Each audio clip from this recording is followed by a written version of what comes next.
परिचय। तुम घड़ी की तरफ क्यों देख रहे हो विजय?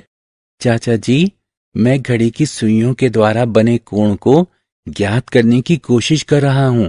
अच्छा विजय, ये कौन सा कोण बना रही है? ये समकोण बना रही है चाचा जी। बहुत अच्छा। क्या तुम घड़ी के आकार पर भी टिप्पणी कर सकते हो विजय? हाँ हाँ, क्यों नहीं। इस घड़ी की 6 भुजाएं हैं और ये एक षटभुज है चाचा जी। बहुत अच्छे विजय, तुमने बहुत अच्छी तरह से ज्यामिति सीखी है। बच्चों, इस पाठ में आप ज्यामिति की मूल बातों के बारे में जानेंगे। आओ सीखें। रेखाओं, रेखाखंडों और किरणों के बीच अंतर करना, समकोण, न्यून कोण और अधिक कोण को पहचानना, चांदा और डिवाइडर की सहायता से कोण मापना, रेखाखंड, रेखाएं और किरणें। विजय डार्ट बोर्ड पर डार्ट फेंककर अपना निशाना पक्का कर रहा है। यहां इस तरह का एक डार्ट है। आइए उसे निकालते हैं। हम क्या देखते हैं? डार्ट ने डार्ट बोर्ड पर एक निशान छोड़ दिया है। निशान को एक बिंदु कहा जाता है। बिंदु का कोई परिमाण नहीं होता। उसकी कोई लंबाई, चौड़ाई या ऊंचाई नहीं होती। आइए एक और बिंदु प्रकट करने के लिए एक और डार्ट को हटाते हैं। हम इन दो बिंदुओं को ए तथा बी नाम देते हैं। अब हम इन दो बिंदुओं को मिलाते हैं। हमें एक रेखाखंड ए बी प्राप्त होता है। एक रेखाखंड की एक निश्चित लंबाई होती है। इसके दो अंत बिंदु होते हैं। क्या हम दो बिंदुओं ए तथा बी के बीच में एक और रेखाखंड खींच सकते हैं? नहीं।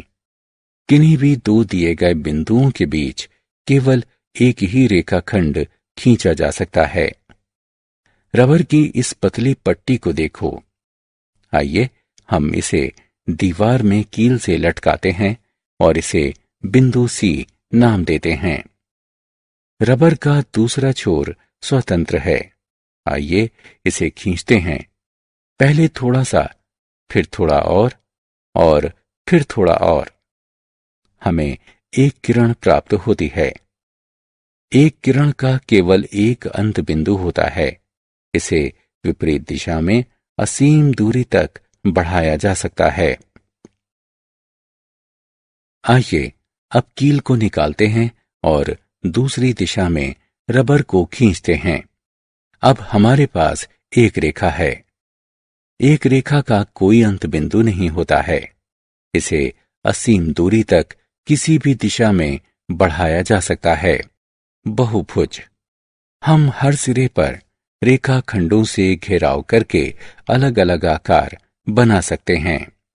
इस प्रकार से घिरी हुई आकृति को बहुभुज कहा जाता है। बहुभुजों को उनमें प्रयोग किए गए रेखाखंडों की संख्या के आधार पर अलग अलग नाम दिए गए हैं। यहां हम निम्न प्रकार के बहुभुजों को देखते हैं: त्रिभुज, चतुर्भुज, पंचभुज, षटभुज, सप्तभुज, अष्टभुज, नौभुज, दशभुज। त्रिभुज। हम प्लास्टिक के 3 टुकड़े लेते हैं और एक तौलिया का हैंगर बनाने के लिए उन्हें मिलाते हैं।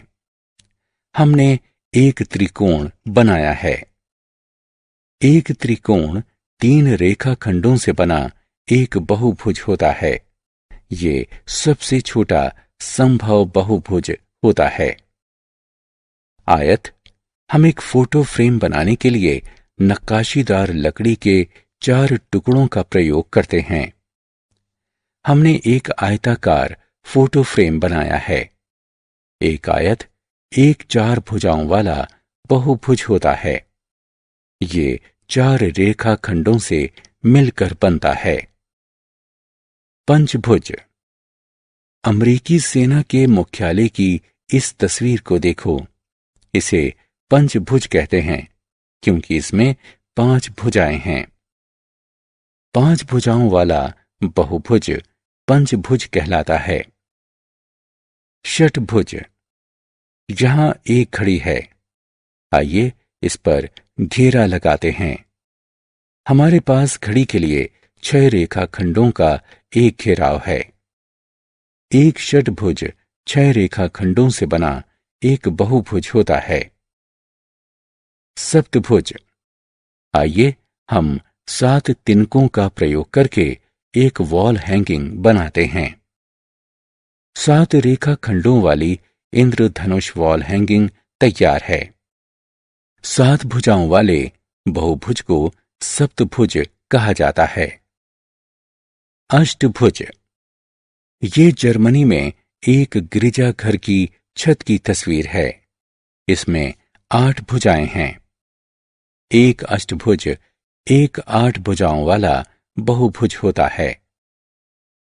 नौभुज, इस छवि को देखो, ये पूजन का बाहघर है। सभी पूजन के बाहघरों में 9 भुजाएं होती हैं। कोण, एक बहुभुज की कोई भी 2 आसन्न भुजाएं उन दोनों के बीच एक कोण बनाती हैं। एक कोण 2 रेखाओं, रेखाखंडों और किरणों के बीच की जगह होती है, जो एक उभयनिष्ठ बिंदु से परस्पर दूर रहती है।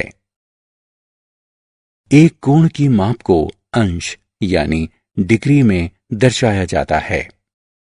आइए 3 प्रकार के कोणों पर नजर डालते हैं: समकोण, न्यून कोण और अधिक कोण।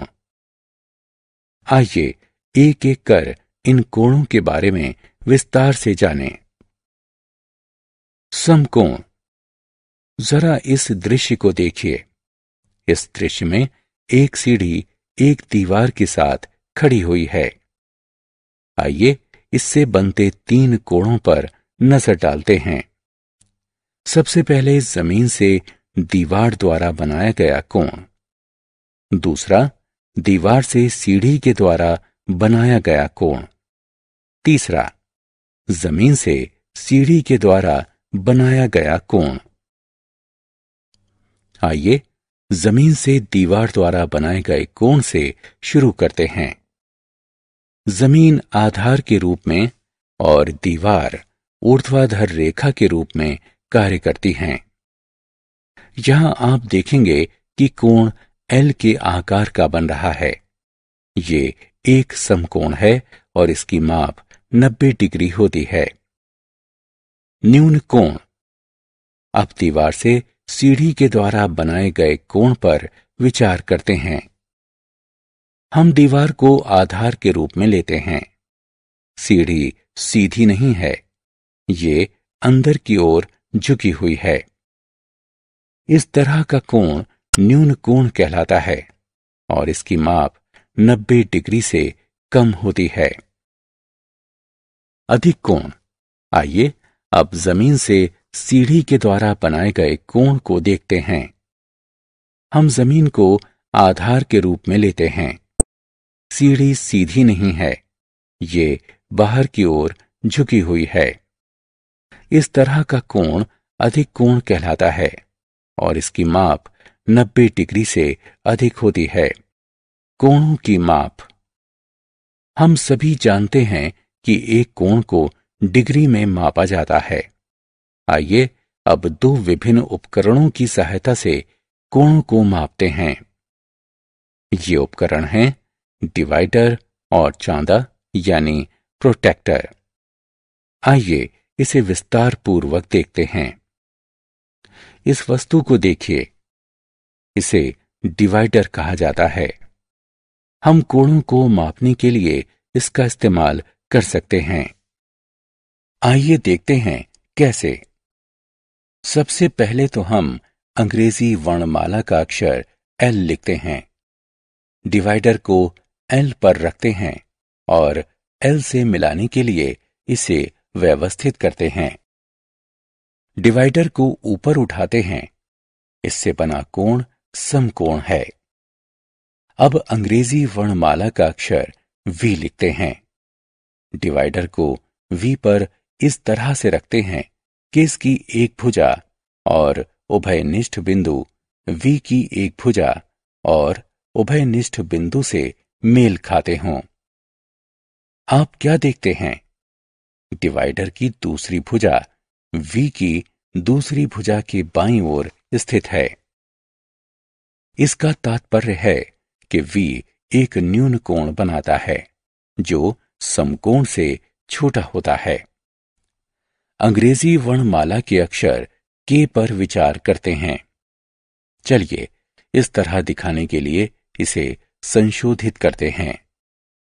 आकृति पर डिवाइडर को इस तरह रखते हैं कि उसकी एक भुजा और एक उभयनिष्ठ बिंदु आकृति की एक भुजा और उभयनिष्ठ बिंदु से मेल खाती हो।